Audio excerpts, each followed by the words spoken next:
Hello, everybody. Thanks for joining me once again as we go through the book of Romans. Today, we're going to look at Romans chapter 1, and we're going to go with a lengthy passage of verses 18 through 32. Since it is lengthy, I will not read all the verses at the beginning, since we'll touch on different verses throughout. So, in the last time we met, verses 16 and 17, we talked about how we receive righteousness by faith. And so the question becomes, why is received righteousness the only way to God?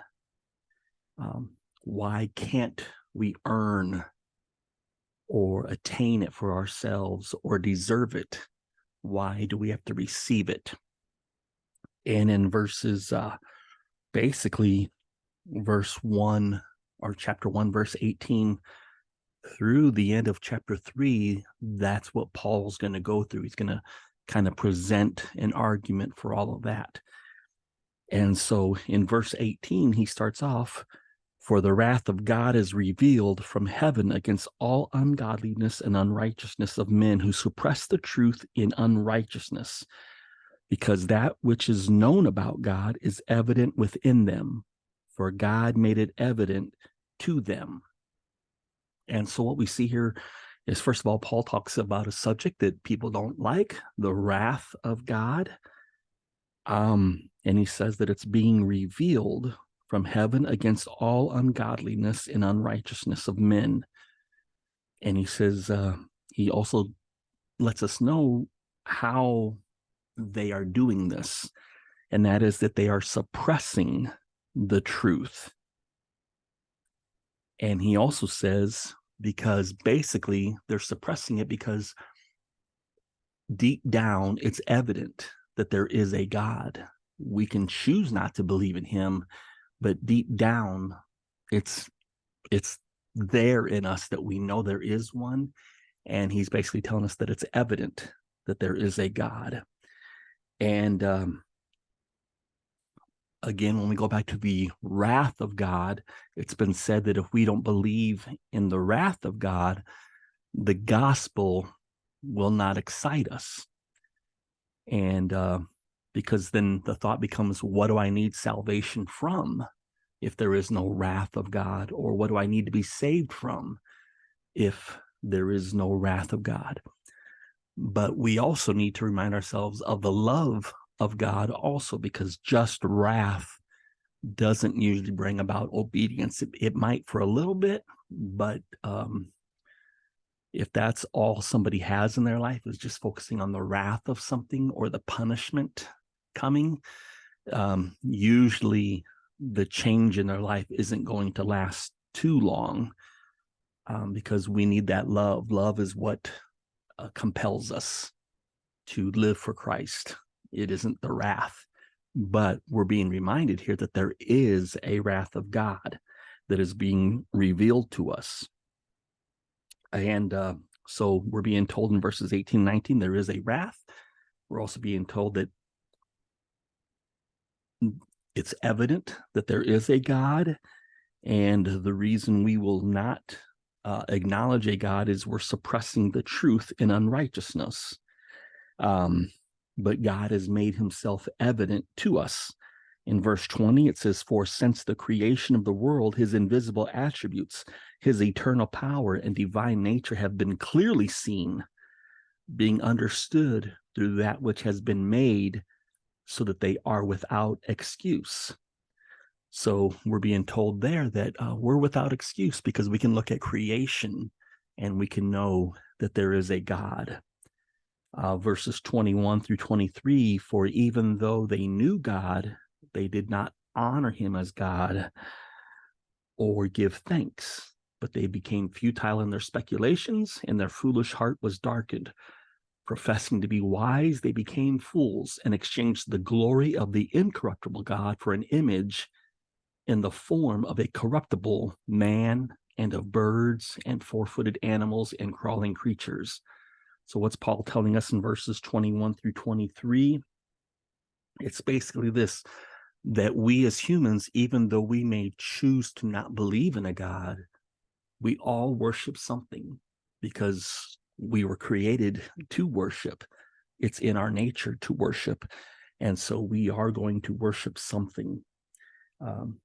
We will exchange the object of our worship from the true God to something else.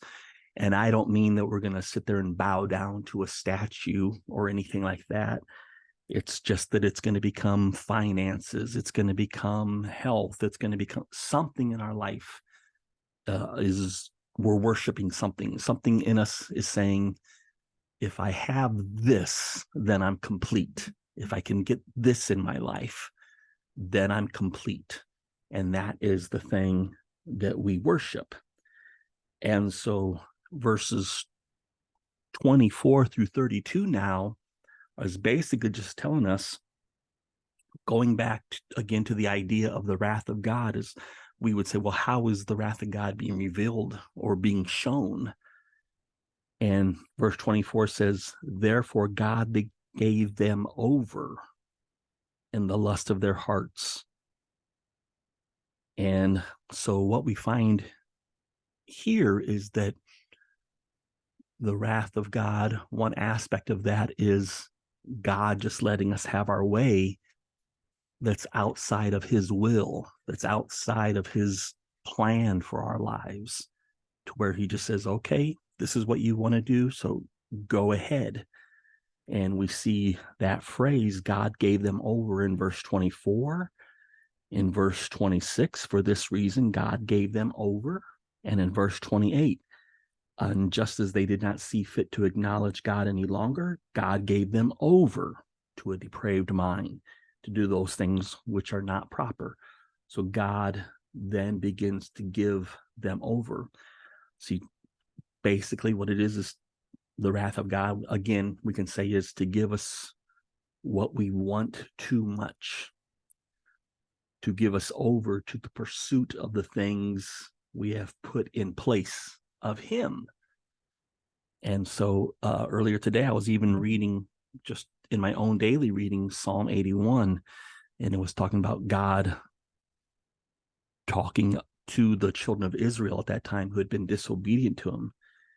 And he says, but my people did not listen to my voice, and Israel did not obey me. So I gave them over to the stubbornness of their heart to walk in their own devices. Oh, that my people would listen to me, that Israel would walk in my ways. So in verses 11 through 13 of Psalm 81, we have another example, even from the Old Testament, of God giving people over to their own devices, to walk in their own devices. And that's what God does with us. If we keep wanting to do something, eventually he just says, okay, try it out. Let's see what happens.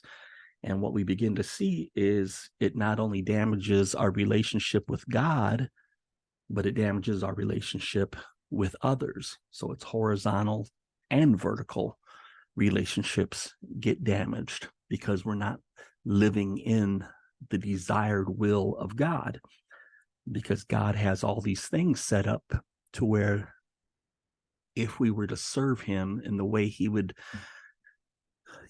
called us to, of course, none of us are going to do it perfectly. But if we were basically, he has all these things set up like gravity. You jump from a building, you're going to fall. You're not going up, you're going to go down. And that's how it is with the spiritual things also. There are spiritual laws and rules that go on. And when we drift away from those, or when we walk away from those, we're expecting blessings or we're expecting good things, but eventually it falls apart. It would be like a fish wanting to live on land instead of in the water. It can have that desire, but you could say, okay, go ahead, fish. And what's going to happen to that fish eventually? It's not going to prosper. And so we get a list of all kinds of things that can go on with us in our lives from 28 to 32, and all these different things that can happen to us as far as we can turn them into idols. Like I said, we're not worshiping statues or anything, but when we're not doing things the way that God would like, or has planned for our lives in ways that we can prosper in life. We can get filled with unrighteousness, wickedness, greed, evil, envy, murder, strife, deceit, malice, gossip, slanderers, haters of God, insolent, arrogant, boastful, inventors of evil, disobedient to parents, without understanding, untrustworthy, unloving, unmerciful. And although they know the ordinance of God, that those who practice such things are worthy of death, they not only do the same, but also give hearty approval to those who practice them. Verse 32 is kind of letting us know that we have a conscience where we know right from wrong. Now, again, we try to decide what is right or wrong. Some people say, well, that's not wrong, or, that's not a big deal. So that's where we don't agree. That's why we need the word of God to let us know what's right and wrong. But deep down, we do know that there is right or wrong. And I've always told people that the greatest way you can know that is, or one of the ways you can know that, not the greatest, but is if something happens to you, your family, you're going to want justice all of a sudden. You want that wrong to be made right. You want that to happen. You may not want that at other times in your life, but let that happen in your life, and you're going to want that to prevail. You're going to want the fact of you knowing right from wrong and saying that is wrong, that was not right. So as we close out today, what we can see is we have the wrath of God, that God has made himself evident to us. Though we may have the wrath of God, we need also the love of God. The love of God is what's going to save us also, and keep us on the path. When we realize how much God loves us, when we think about the cross and Jesus going to the cross for us and dying on us and being raised again on the third day, and doing that all for us while we were in disobedience, not while we were being obedient. We learn from this passage, that this is the reality of the world, that what we do is we exchange the truth of God. We suppress it for something else. But we learn through these passages that we're going to keep worshiping something, because we're not built to not worship. We were made to worship something. Another thing that we learn from this is we can't get self-righteous and say, well, look at them. Because like when I went through that list of things that it talks about, we're guilty of something in that list. We do something in those lists. And so we can never get self-righteous about how other people are acting. And then we also find out, because of verses 16 and 17, which we talked about last time, about the righteous man shall live by faith, because we receive the righteousness of God.